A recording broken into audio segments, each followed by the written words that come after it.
Vale. Bueno, voy a compartir la pantalla ahora y me hacen saber si se ve, por favor. Ahí se ve la presentación. Todo bien, excelente. Vale. Y si muevo el slide también se ve, ¿verdad? Se ve excelente. Ujú. Vale, perfecto. Entonces, bueno, buenos días a todos. Buenas tardes, buenas noches, dependiendo de donde estén. Yo soy José Bernal, yo soy investigador postdoctoral en el Centro Alemán para investigación en enfermedades neurodegenerativas y también soy miembro de la Universidad de Edimburgo, miembro honorario. Y hoy pues voy a hablar un poco de la parte computacional de mi investigación, que es en la cuantificación de los espacios perivasculares. La agenda para hoy es bastante concisa, ¿no? Son tres partes. Una que es cómo segmentamos los espacios perivasculares o PDS, qué factores determinan el que yo haga bien o mal la segmentación de los PDS y cómo yo evalúo las segmentaciones. Entonces, un poco de contexto de la parte clínica. La idea es que eh, tenemos unas estructuras tubulares que rodean los vasos sanguíneos en el cerebro, que se llaman los espacios perivasculares. Y cuando tomamos resonancias magnéticas de un paciente, pues podemos verlos en diferentes zonas. Los podemos ver en estructuras tubulares como estas de aquí, o estructuras como en forma de puntos, si como estos son imágenes de volúmenes tridimensionales, pues, si viene perpendicular al plano, pues lo vemos como un punto. Y si viene transversal, pues lo vemos de esta manera. Y todo el mundo tiene espacios perivasculares, porque es una parte anatómica fundamental. Pero lo que es anormal es que nosotros la podamos ver en resonancia magnética. O sea, esto como se ve el cerebro aquí, con este poco de tubitos, no debería verse, porque los tubos en principio son microscópicos y el hecho de que los veamos, pues se piensa que es una normalidad, un cambio estructural normal. Y esta visibilidad, entre más yo vea, más eh, mayor edad tiene el paciente, mayor riesgo cardiovascular, hipertensión normalmente, mayor inflamación, eh, mayor es la presencia de otro tipo de lesiones, como los marcadores de derrame cerebral, y mayor es la presencia de, eh, de enfermedades neurodegenerativas como el Alzheimer y el Parkinson. Entonces, normalmente cuando pensamos de la visibilidad de estos PDS, de los espacios perivasculares, pensamos en que hay algo mal en el cerebro, pero no, en este momento no tenemos, digamos, a nivel humano, una especificidad de qué es lo que está mal. Lo que hemos visto en roedores, esto es basado en los biólogos que trabajan en esta área, es que estos espacios perivasculares, pues, como les comentaba, son tubitos y ellos tienen ellos rodean un vaso sanguíneo. Y cuando lo miramos en roedores, estos tubitos, los espacios perivasculares, lo que hacen es contribuir a la eliminación de toxinas que el cerebro normalmente ingiere. Entonces, en esta imagen de la derecha, en el video, la parte roja, pues es el vaso sanguíneo y lo que está alrededor son los espacios perivasculares. Y vamos a ver que hay como unas sustancias verdes. Estas sustancias se la inyectaron a los roedores para ver hacia dónde se iban y por dónde salían del cerebro. Y como pueden ver aquí, pues ellos básicamente se transportan o salen por medio de los espacios perivasculares. Y el punto o la promesa de tener espacios, de entender por qué funcionan, es que hay enfermedades como el Alzheimer que se caracterizan porque las toxinas no salen del cerebro. Entonces, si sabemos cómo funcionan los espacios perivasculares, cómo es que se dañan, quizás podamos entender cómo prevenir, cómo, digamos, facilitar el, eh, el desarrollo de esto. El problema es que la evidencia que tenemos normalmente es en roedores, pero en humanos no tenemos la misma. resolución, digamos, espacial y temporal para poder ver cómo son estos diferentes procesos. Entonces, lo que normalmente tomamos es una resonancia magnética y vemos que hay algunos espacios perivasculares como este aquí o este acá, y lo tomamos en un tiempo dado y vemos que al cabo de 3 años pues es un poco más visible. Pero el problema radica en que son objetos muy pequeños, que son, digamos, sutiles a la vista. Entonces, mucho del problema de entender los espacios perivasculares así es la cuantificación, es complicada. Y necesitamos básicamente medidas robustas de los espacios perivasculares para poder entender qué es lo que pasa con ellos. Y entonces ha sido, digamos, un proceso de más o menos unos 10 años desde que se encontraron, bueno, un poco más, desde que se encontraron que los espacios perivasculares eran importantes en roedores para poder intentar ver si en humanos también es el caso, o qué es lo que significa. Entonces, digamos, con este bagaje, nos movemos ahora a la parte de la segmentación, o sea, cómo realmente segmentamos estas pruebas escolares actualmente. Y esto que les voy a mostrar, digamos, viene de un trabajo que se ha realizado con la Universidad de Burgos, ellos como grupo primario de investigación y yo hice parte de este grupo, digamos, de mi doctorado y hoy como miembro honorario. Entonces, el proceso consiste en, tenemos una imagen de resonancia magnética con unos espacios perivasculares visibles y pasamos la imagen con un proceso de cuantificación que normalmente consiste en que yo hago un preprocesamiento, hago una segmentación, un postprocesamiento y termino con una imagen en la cual los espacios perivasculares pues, se han delineado. La parte de preprocesamiento normalmente tiene que ver con preparar los datos para que se pueda hacer, para que la segmentación, digamos, sea buena. Entonces tiene que ver con remoción de ruido, con corrección de algunos artefactos, con encontrar cuáles son las regiones de interés dentro del cerebro que interesan segmentar, y también la segmentación de otras lesiones que puedan ocurrir en el sistema.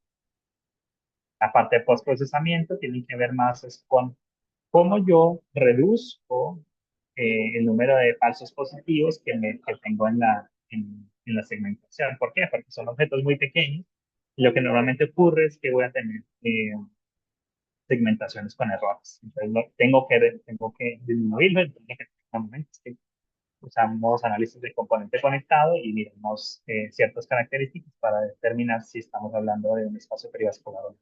Y luego calculamos eh, digamos, estadísticas regionales para ya pasar a los clínicos que hagan el estudio. Vale. Entonces, y luego está la parte de la segmentación, que tiene que ver o que normalmente se aproxima de dos formas. Una forma que la llamamos la forma clásica, y la forma clásica tiene que ver con usar, digamos, procesamiento de imágenes eh, clásicos, o sea, tomamos las intensidades, tomamos el gradiente, la, eh, la matriz hessiana, hacemos análisis de texturas, hacemos análisis, etc., etc. Pero todo, digamos, estas características en las que nos apalancamos, las desarrollamos nosotros, conocemos cuál es el fundamento matemático, etcétera, etcétera. Y el otro lado, que es un poco más reciente, pues es la parte de aprendizaje profundo, ¿no? De deep learning, que tiene que ver más es con normalmente se reemplaza todo el proceso de cuantificación por una red neuronal que logra identificar, basada en muchos ejemplos, los espacios perivasculares. Pero lo que les voy a mostrar ahorita, digamos, es la aproximación que tenemos en el grupo, que es la de basado en filtro hessiano, cómo esto funciona, cuál es la idea, y podemos discutir en la parte final de la presentación qué es lo que pasa con los otros tipos de algoritmos. Vale, entonces, cuando nosotros vemos artículos de espacios perivasculares, normalmente hay una característica geométrica que escriben los artículos y es que son espacios tubulares alrededor de los vasos sanguíneos. Y si son espacios tubulares, yo tengo dentro del cálculo formas de cuantificar esa tubularidad. Entonces, de pronto comenzamos con una aproximación sencilla. Supongamos que queremos coger solamente esta sección 1D de esta imagen, en donde vemos que antes de la imagen pues hay intensidades bajas, dentro del PBS intensidades altas y después hay intensidades bajas. Hay cambio, hay contraste, hay una estructura allí que es hiperintensa, o sea, que es más clara que el fondo y la podemos segmentar. ¿Cómo? Entonces, bueno, pues una aproximación es, una función va a lucir como esta, donde el eje Y de la intensidad, el eje X es el voxel, digamos, el que va desde izquierda a derecha, ¿verdad? Y tenemos un cambio de intensidad como este. Lo que podemos hacer sencillamente es jugar, por ejemplo, con concavidad. Y concavidad tiene que ver con el cálculo uno. Tenemos una función 1D, hacemos y miramos si hay concavidad o si la región de interés es cóncava o convexa, basado en el signo de la segunda derivada en la región, ¿verdad? Y la segunda derivada la podemos calcular con diferencias finitas. O sea, ahí no hay ningún problema. Entonces, por ejemplo, ¿cómo sucedería? Aquí tenemos otro ejemplo. Este es un espacio perivascular, este que está aquí. Tenemos la sección 1D. La señal se ve como la de la derecha. Tenemos esta parte aquí que es clara. Eso no es un espacio perivascular. Esta es la de aquí. Tenemos el espacio perivascular, que es este de acá. Y tenemos otra parte que es alta. Y el resto de las intensidades, digamos, son más bajas las del espacio perivascular. Entonces, ¿cómo funcionaría? Por ejemplo, lo primero que hacemos normalmente es, como la imagen tiene ruido, pues filtramos la imagen. Ahí quitan un poco ese ruido. El tipo de filtrado, el nivel que hacemos de filtrado, pues va a depender de la estructura de interés. O sea, si es un filtrado muy alto, pues vamos a perder la estructura de interés porque es pequeña. Y si es un filtrado muy bajo, pues voy a tener mucho ruido todavía en la imagen. Entonces, lo que intentamos es tener un balance, por decirlo así, y aplicar un filtro que tenga en cuenta el tamaño de la filtro que estamos buscando. En este caso, por ejemplo, para la ilustración, este sigma igual a 2. Digamos que ya la señal está suavizada, la señal 1D. Y luego lo que podemos hacer es jugar básicamente con diferentes métodos. Entonces, una aproximación es, pues jugamos con las primeras derivadas. ¿Por qué? Porque es que tenemos un cambio de contraste, ¿verdad? Entre las regiones adyacentes al espacio perivascular. ¿Y cómo lo podemos hacer? Pues no tenemos teorema, el teorema de Bolzano. Entonces decimos, pues eh, si hay un cambio en cierta región de intensidades, cuando yo calculo sobre la primera derivada, en esta de aquí, pues entonces lo que va a pasar es que tenemos un punto crítico, o sea, un mínimo, un máximo local, ¿verdad? Y eso lo podemos usar para nuestra ventaja, porque eh, exactamente al nivel del espacio perivascular, pues tenemos un punto crítico, un punto alto.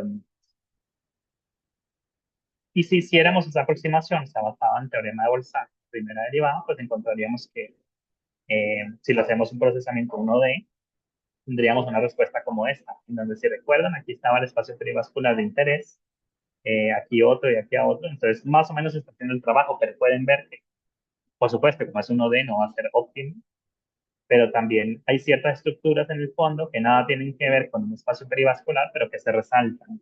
¿Por qué? Porque hay, digamos, cierto nivel de ruido que el filtro gaussiano no corrigió. Ok, otro punto puede ser, miremos la concavidad, que era lo que les hablaba anteriormente. O sea, miremos si eh, cerca a la región de interés tenemos una región cóncava convexa, ¿verdad? Basada en el signo de la segunda derivada, y usamos eso como criterio para identificar esa estructura tubular. Entonces, tenemos la señal, calculamos la segunda derivada y miramos regiones en las cuales el signo sea por debajo de cero, por ejemplo, en este caso. Y si hacemos eso y nos quedamos solamente con las regiones que tienen, digamos, signo positivo, pues encontraríamos que se resaltan nuevamente los espacios perivasculares y queda mucho mejor. O sea, esta parte de concavidad, este criterio de concavidad, digamos, resalta mejor los espacios perivasculares. Pero nuevamente hay ruido en el fondo que se identifica como que puede tener características tubulares, pero que nada tiene que ver. Bueno, y esto es si, por ejemplo, consideramos ciertos picos, solamente los picos, y vemos que tenemos una respuesta mucho mejor, ¿verdad? Si hacemos una segmentación por umbralización. que terminamos con los espacios perivasculares mucho más definidos, pero también tenemos mucho ruido y por eso normalmente es que tenemos que hacer el paso de postprocesamiento. Vale, pero digamos eso es en un problema que fuera unidimensional, pero nosotros jugamos con volúmenes, con imágenes en 3D, que son las de resonancia magnética. Entonces, algo tiene que suceder para yo poder pasar del 1D al 3D, porque tenemos de superficie, tenemos que intentar caracterizar la geometría de esa superficie. ¿Y por qué? ¿Por qué tenemos que intentar caracterizarla? Porque es que en 1D hay una dirección de cambio, o sea, sobre el eje X. Pero cuando estamos hablando de 3D, tenemos múltiples. Tenemos la del eje X, por ejemplo, la del eje Z, la del eje Y, pero tenemos al final las diagonales, por ejemplo. Tenemos muchísimas, infinitas, realmente, direcciones de cambio. Entonces, ¿cómo podemos hablar o cómo podemos intentar resumir o caracterizar esta concavidad entre esta tubularidad del objeto de interés?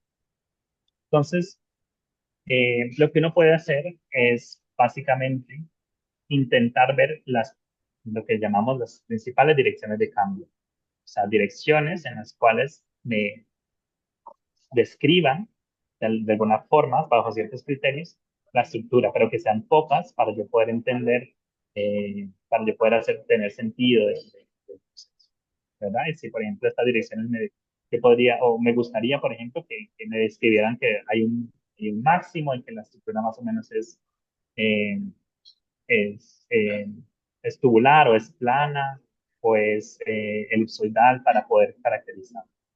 Entonces, lo que hacemos normalmente es que nos vamos a geometría diferencial y hay un concepto que se llama las direcciones principales. Las direcciones principales son direcciones en las cuales no hay derivadas parciales. ¿Cómo llegamos a ellos? Bueno, lo primero es, para cada voxel en la imagen, calculamos las segundas derivadas parciales,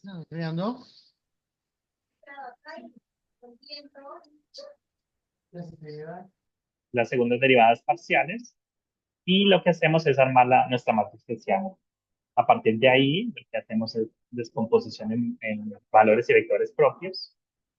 Y lo que hacemos, los vectores propios van a representar en cierta forma estas direcciones de cambio principales porque son ortogonales, los vectores propios son ortogonales entre sí, es decir, que no hay direcciones, no hay derivadas mixtas entre ellas. Y lo que hacemos uso es de el valor de lambda, los valores propios. Porque los valores propios nos dicen cómo se ve el vecindario, qué características tiene el vecindario de nuestro voxel. Si los, si los valores propios son similares los unos a los otros, hablamos de que la estructura normalmente tiene una forma esférica. Sin embargo, si alguno de los valores propios es mayor que el resto, pues son estructuras elongadas o alargadas, que pueden ser elipsoides, por ejemplo.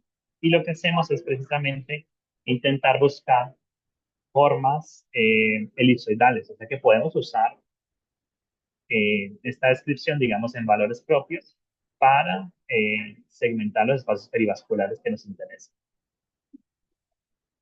Entonces, el análisis de la matriz hessiana puede ser muy sencillo, puede basarse simplemente en el cálculo del determinante, que sería el producto de los valores propios, y si tenemos la imagen de la izquierda, terminaríamos con el símbolo de la derecha.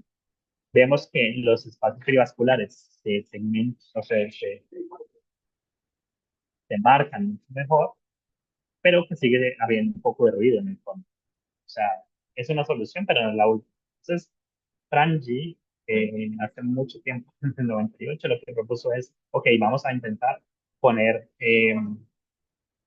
restricciones sobre el objeto que yo estoy buscando para definir o separar estas estructuras esféricas o planares de las estructuras elipsoidales. Y lo que se propuso fue tener en cuenta tres factores. Tres factores. Uno que tenía que ver con la esfericidad, otro que tenía que ver con la linealidad y otro con la saliencia, qué tanto resalta la foto de interés.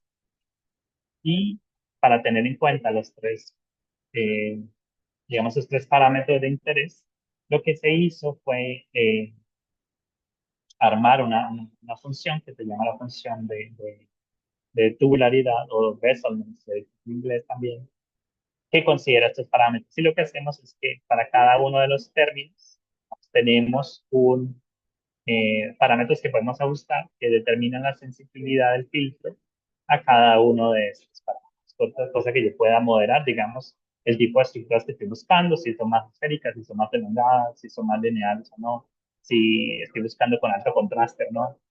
Eh, y normalmente son parámetros que cuando hacemos un proceso de optimización, pues tenemos que ajustar.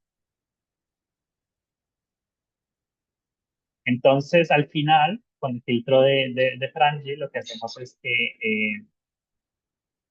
digamos, calculamos para la imagen, eh, este Besselness function, ¿verdad? O la tubularidad, la medida de tubularidad, y nos da la imagen como la derecha. Si pueden ver, hay mucho más suavizado, pero las estructuras que nos interesan, que son los pigues, que son aquí hiperintensos, pues están demarcados. Entonces hace un mejor trabajo, pero a la vez porque hay un proceso de filtrado que lo vimos al inicio, este gaussiano que aplicamos, que lo que se hace es que se aplican en, digamos, lo que se llama multiescala, se aplican en repetidas ocasiones con diferente nivel de filtrado, y lo que se hace es que se escoge la máxima respuesta entre todos. Entonces hace que, digamos, el ruido un poco, disminuya un poco y que se quede con las estructuras de mayor tamaño.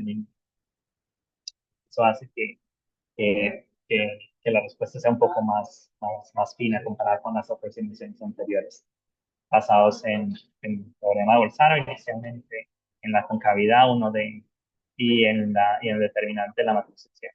Entonces se ve mucho mejor. Y lo que hacemos después, obviamente, es umbralizar esta imagen para obtener, digamos, la máscara binaria que nos dice si tenemos un objeto, si estamos segmentando el objeto de interés. Vale. Entonces, el algoritmo, o sea, es un algoritmo que, digamos, es esta parte central, que es la parte de la segmentación. Eh, Se conoce desde hace ya bastante tiempo eh, y, digamos, está muy disponible en muchas de los programas o de los lenguajes de programación que tenemos a la mano. O sea que para uso no hay ningún problema. El problema realmente es eh, lo que pasa antes y lo que pasa después, que requiere mucho más trabajo. Y digamos, dentro de la aplicación que ya se ha hecho de este algoritmo, el algoritmo de cuantificación general, pues hemos visto que hay varios factores que comprometen el desempeño de este tipo de algoritmos a la vez que otro tipo de aquellos basados en inteligencia artificial. ¿Vale? Y uno de los problemas es que si yo estoy buscando estructuras cóncavas o convexas y tengo, por ejemplo, eh, artefactos de ruido o artefactos de movimiento, pues estos también suelen verse tubulares, como este, por ejemplo, aquí, porque hay cambios en intensidades que me hacen ver como que hay una estructura tubular, cuando en realidad no hay absolutamente nada que sea de interés, simplemente es una alternativa.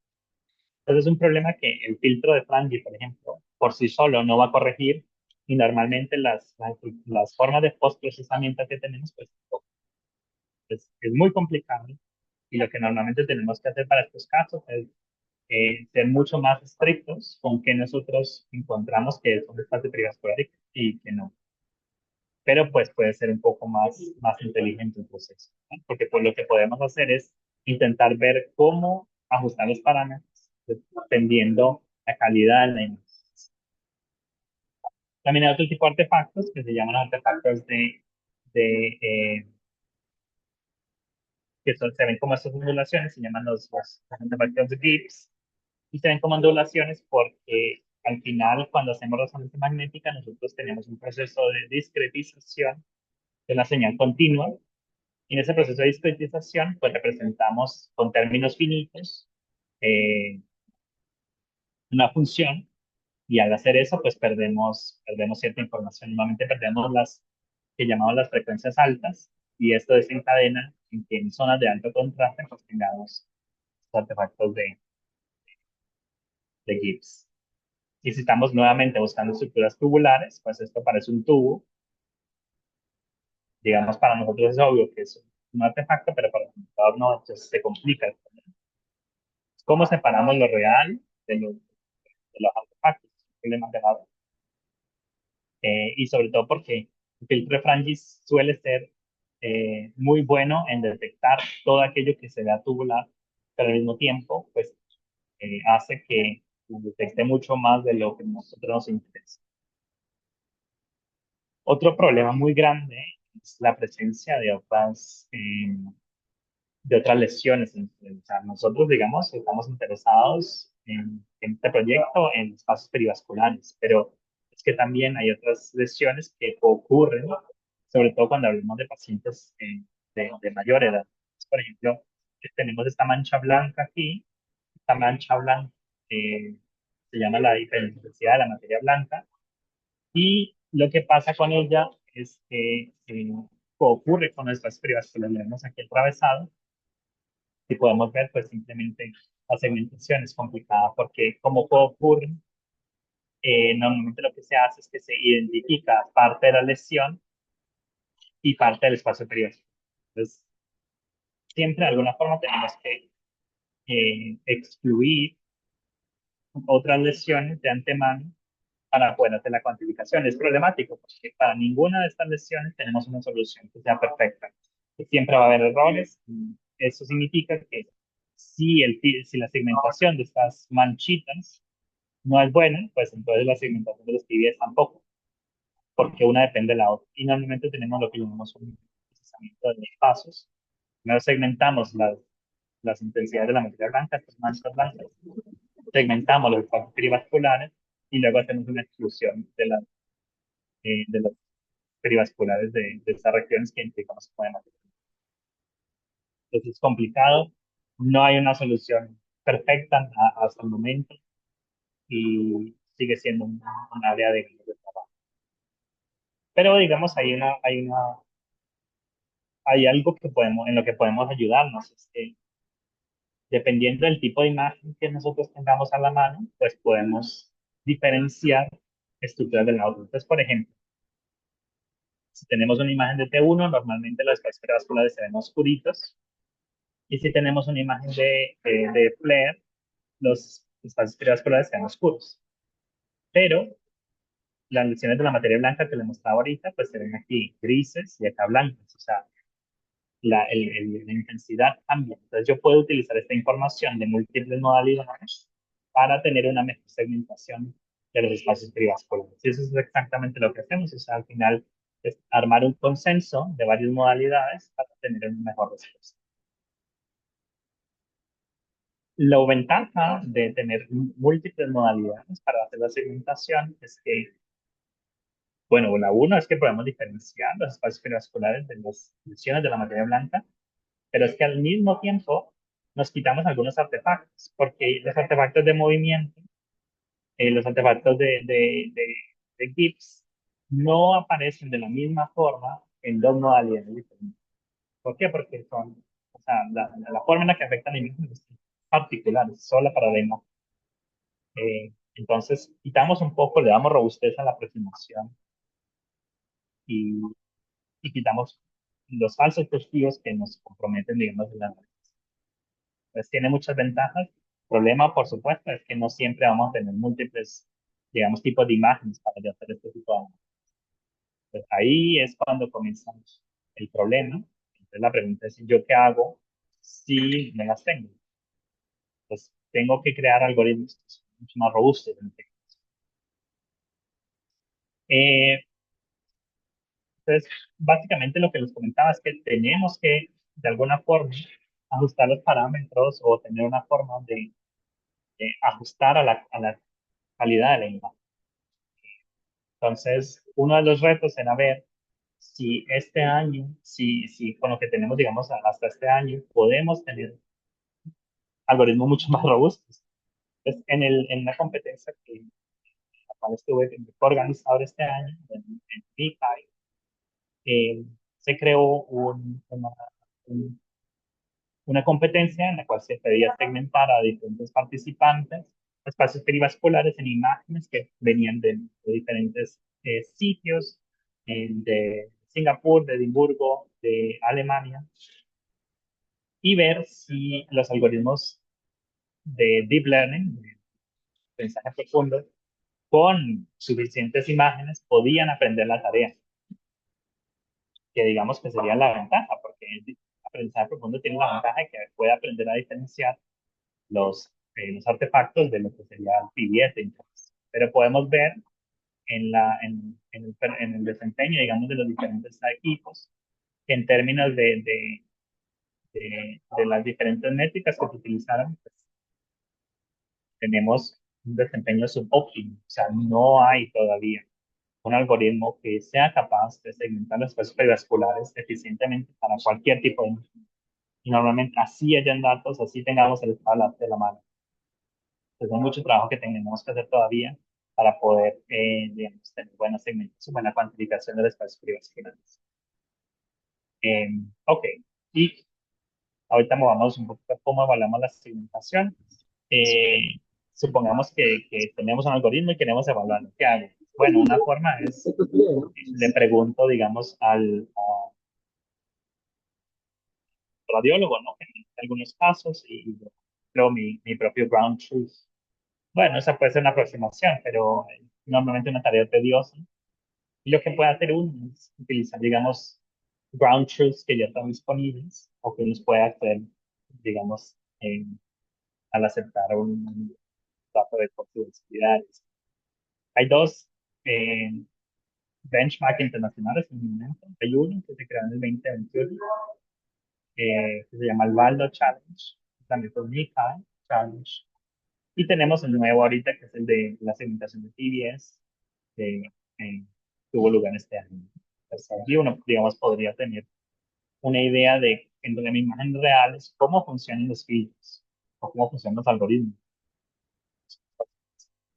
Pero también, durante varios años ya se ha intentado desarrollar lo que llamamos, ¿cómo se llama?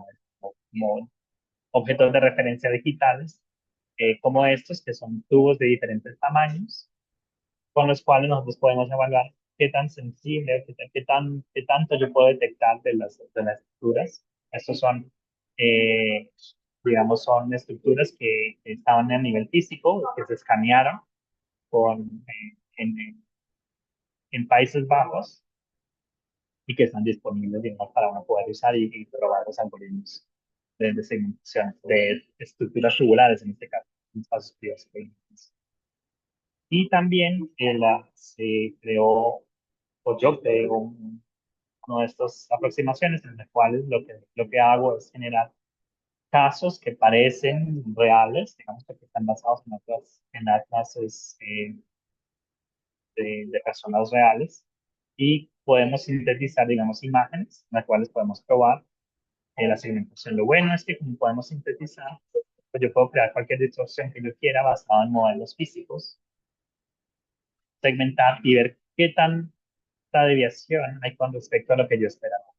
Entre más deviación, pues peor es mi algoritmo, tipo de distorsión que tenemos a la mano. Entonces nos ayuda mucho a ver, digamos, si no tenemos el ground truth, a ver qué tan bien o mal se está desempeñando el algoritmo.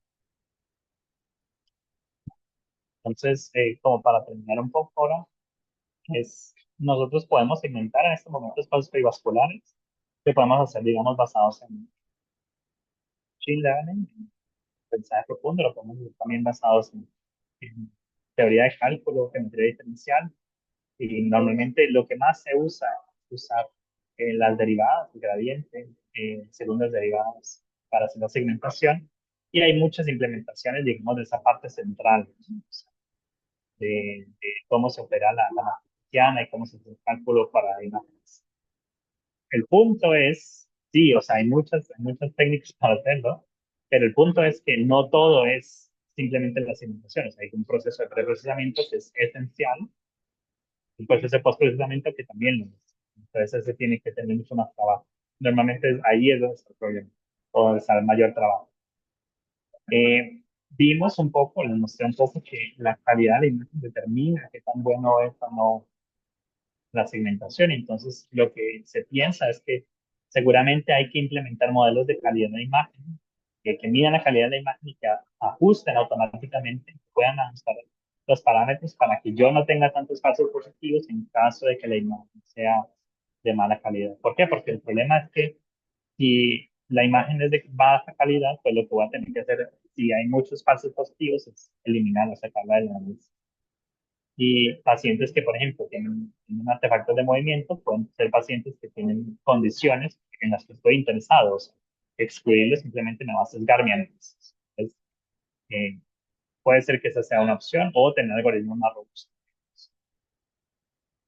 Y un punto que considero muy necesario es cuando haya disponibilidad de múltiples modalidades en imágenes de resonancia magnética, pues lo que uno puede hacer es usarlas para tener una mejor segmentación y delimitación de los espacios perivasculares. Porque si yo excluyo, digamos, lesiones una de otra, pues lo que voy a tener también es un sesgo a nivel estadístico, porque como ellas coocurren, es posible que yo para un paciente diga, este paciente tiene pocos espacios perivasculares simplemente porque tiene muchas lesiones de la materia blanca, son manchitas que veíamos. Entonces, me va a sesgar mi análisis y lo que tengo que hacer es realmente no, realmente tener muy en cuenta la información multimodal para el paciente. Y eso es lo que les traía para hoy. Entonces, si tienen preguntas, con mucho gusto. José, muchas gracias por tu presentación. De verdad que es investigación de vanguardia y hay muchísimas consultas, pero estamos enmarcados en un cierto tiempo, así que vamos a ir, vamos a ir diciendo algunas que existen por aquí. Por ejemplo, dice, teniendo en cuenta el avance en técnicas de visión computacional para la detección de estructuras biomédicas, como las perivasculares, me gustaría saber, ¿esta investigación está enfocada exclusivamente en la investigación básica o existen también iniciativas para la transferencia tecnológica hacia aplicaciones clínicas o comerciales? Ujú. Sí, en este momento, eh, digamos que como no sabemos en realidad qué representan esos espacios perivasculares, además de que son anormales, no tenemos, digamos, ese espacio de transferencia, pero lo que nosotros pensamos, digamos, de la parte clínica es que los espacios perivasculares son una primera alarma de que algo va mal en el cerebro y son uno de los primeros signos que se ven en el cerebro de que hay algo normal. Entonces es posible que, a pesar de que ahorita, digamos, no sepamos qué significan, sabemos que hay algo mal. Entonces, para la parte eh, ¿cómo se llama esto? Staging, digamos, de diferenciar a los pacientes y ver cuáles están bien y cuáles no, pues allí los podemos tener en cuenta. Pero digamos que hace falta más trabajo. O sea, la importancia de los espacios perivasculares comenzó desde hace 10 años, cuando estas personas que trabajaban dijeron, es que contribuyen a procesos que son vitales para la existencia del humano. Entonces allí es cuando explota, digamos, este campo de trabajo. Entonces hay mucho, digamos, es naciente este tema. Entonces hay mucho que todavía hay que definir antes de que haya transferencia, digamos, pero por Genial, supuesto que hay la... oportunidades. Exactamente, sí, sí, sí. Sí. Bueno, Sergio pregunta, tengo una pregunta relacionada. En la práctica clínica actual, ¿se usan métodos basados en visión computacional o aún se usa solo la experiencia de los radiólogos? Ujú. Sí. Ese es un punto clave, digamos que, o sea, como les comentaba, ahorita muchos de esos espacios cardiovasculares se hacen en investigación clínica más que en aplicación en clínica, porque todavía tenemos que definir qué son, qué rol juegan y en los humanos qué significan, pero normalmente los análisis en gran parte se hacen con los radiólogos o con ayuda de los radiólogos. Normalmente para identificar, para optimizar los parámetros que controlan la sensitividad del filtro, por ejemplo, necesitamos que un radiólogo nos diga, esto es lo que yo veo y optimizar esos parámetros para que nos dé más o menos lo que el radiólogo dijo. O sea, siempre hay compañía del radiólogo. El radiólogo que hace normalmente, él mide, digamos, el nivel de, el Y nivel aparte los hacen pasar como de a uno y ahí como los distrae. Ahí sí, perdón. sí, vale. Te había Entonces, muteado a ti. sí, sí, no, no hay problema. Entonces, el radiólogo normalmente está en el proceso en este momento, porque estamos en investigación clínica y se necesita todavía que esté apoyando en ese proceso. Y se hace en deep learning aún más, porque necesitamos que el radiólogo haga las anotaciones. Es un proceso que todavía está muy acompañado de los radiólogos. Ok, tenemos más preguntas. En algunas aplicaciones médicas, el estado del arte se centra en modelos complejos de aprendizaje profundo. Sin embargo, en la práctica clínica se prefieren modelos estadísticos ligeros que ofrecen resultados en tiempo real. ¿Cuál es la situación en este campo específico? ¿Se ha optado por alguna de estas aproximaciones para equilibrar precisión y eficiencia en aplicaciones prácticas? Ujú.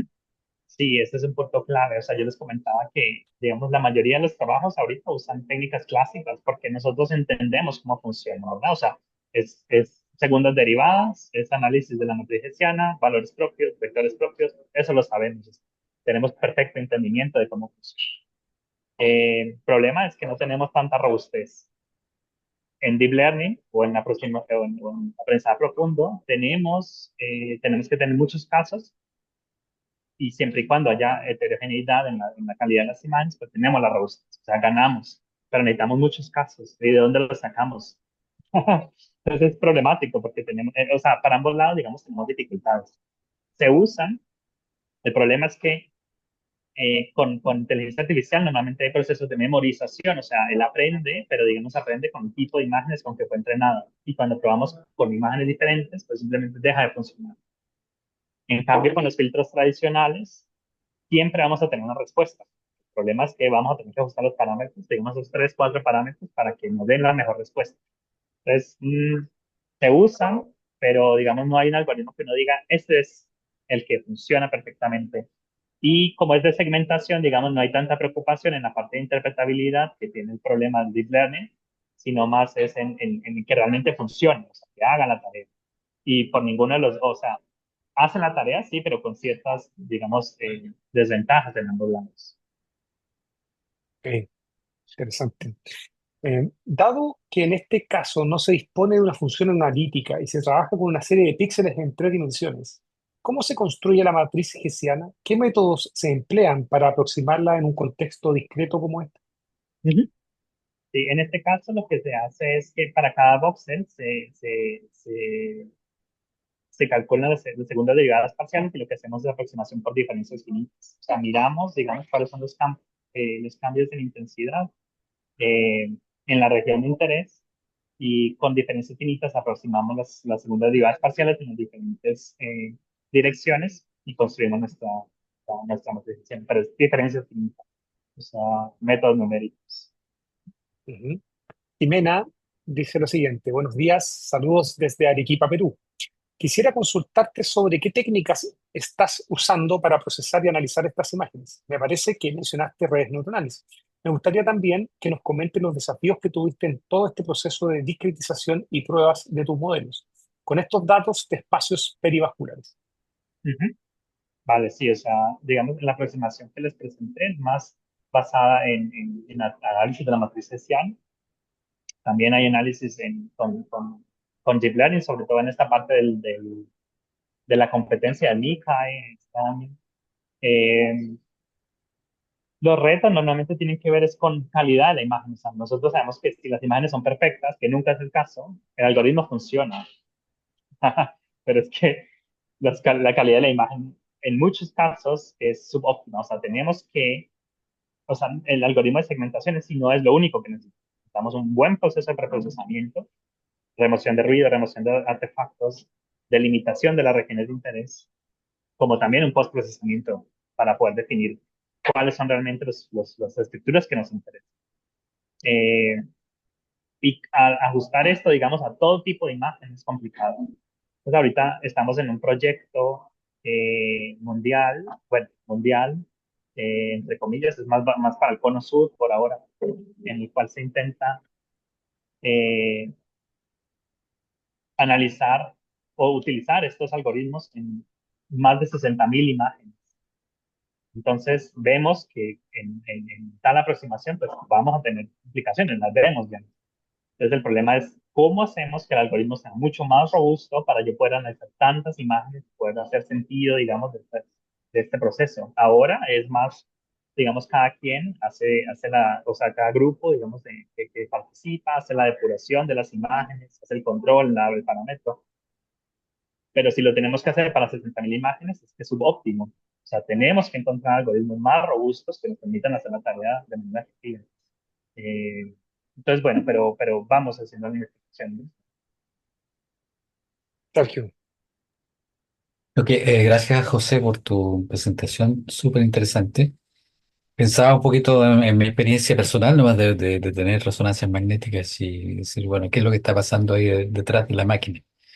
Si hay alguna máquina que esté ayudando al radiólogo. Pero en todo caso, antes que se me olvide, porque a lo mejor tengo alguna cosa en mi cerebro, eh, hubo un esfuerzo que estuve más o menos participando que tiene que ver con aprendizaje federado. Me Sí, correcto. acordé, FENS. Ujú. me acordé un poquito de lo que tú decías del proyecto mundial, porque el asunto de los datos es bien complejo y cómo agregar datos que vienen de distintos países, de distintos grupos, no es una cosa muy trivial. Entonces, lo que se hizo en ese caso, yo te puedo poner en contacto con la gente, creo que está en alguna parte de Estados Unidos. Estuvimos ahí, Sergio, ¿Tú estuviste? Sí, sí, Ah, ok, claro, ok. claro que sí. Sí, sí. Ok, así que fue un esfuerzo muy bonito, porque eso demuestra que se pueden juntar muchos datos a partir de datos, de cantidades pequeñas de datos. Y que funciona de maravilla al final. O sea, Sí, el modelo federado que sale funciona muy, muy bien. Y está incluso en la publicación y está disponible. Y al final, digamos, de esta colaboración que se inició este año, la idea es como llegar a un consenso de, en realidad, qué es lo que podemos usar para segmentar los espacios perivasculares bien. Digamos, inicialmente porque el grupo trabajaba en estas técnicas clásicas, porque esto es lo que se maneja, pero, digamos, hay opciones para llevar esto, digamos, al otro nivel, en donde ya tenemos muchísimos más datos de múltiples bases de datos a nivel del mundo y entonces generamos un modelo federal. Yo creo que esa sería una muy buena aproximación para visitar y además que futuro próximo. Además. cuando se hizo, por lo menos en este caso, cuando se hizo la publicación en que yo estuve involucrado, Ujú. lo interesante fue que una que se publicó en Nature Ah, sí. Ujú. y la otra que son como 100 autores, Sí, sí, sí, sí, sí, sí. porque es un esfuerzo tan grande que es increíble. Ok, gracias, Exacto, es gracias. increíble. Vale. Sí. Genial. Genial. Tenemos una última pregunta. Me salté una de los datos porque ya la contestaste. Ah, vale. Eh, ¿Explotas continuidad en tres dimensiones? O sea, lo que ves en un slice, el próximo slice es parecido. Normalmente nosotros trabajamos es con las imágenes como digamos, aproximaciones discretas de la función continua, ¿verdad? Que se intentaba representar. Y todo se maneja a nivel discreto, o sea, forma en que calculamos las derivadas, es a nivel discreto, todo el procesamiento discreto, o sea que no, esta parte de continuidad no la tenemos en cuenta. Ok, ok. José, mira, justo en el tiempo, un minuto, realmente Perfecto. extraordinario, todo sincronizado. Se alinearon los astros, como dicen por ahí. Sí, sí. Te agradecemos muchísimo tu tiempo, una charla muy interesante. Sacrificaste una hora de tu preciado tiempo libre, así que extra gracias. ¿Ah? Y Vale, también muchas por la gracias. audiencia. ¿Sí? Y vamos a dejar tu presentación, si no hay problema, disponible en YouTube para quien quiera estudiar. Estoy Perfecto. seguro que hay un material de mucha calidad para las personas que quieran trabajar en un área tan interesante y apasionante como este. Así que eso, te mandamos un gran abrazo, un saludo, disfruta tus Vale. vacaciones y Muchas gracias gracias por la también a los ¿Puedo, invitación. asistentes. puedo decir algo más? ¿Algo más Sí, antes que se por vaya? supuesto. Muchas gracias, José. Muchas gracias, César, por moderar estas presentaciones. De hecho, esta es la última presentación del año, eh, dado que en noviembre está el CIAP. Si es que no saben, hicieron una mirada, ahí está muy interesante. Si pueden ir, sobre todo los países vecinos, si pueden ir a Chile.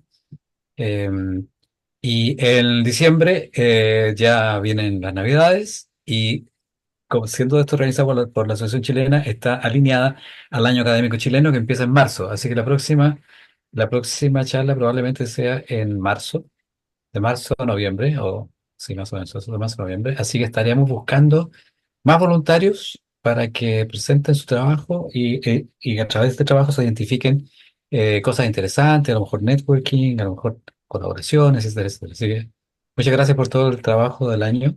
Eh, Felicidades a todos. José, Gracias por la así invitación. que te voy a estar molestando por correo, a lo mejor piensa en tu mente, digamos, sugerir algún otro expositor. De verdad que Perfecto. esta área está súper, digamos, entretenida y conocer en mayor profundidad otro aspecto quizás podría ser, así que te dejo esa labor. Vale, perfecto. M- Muchas gracias. Muchísimas gracias. Saludos, que estén muy bien, Bye, cuídense, bye. nos vemos.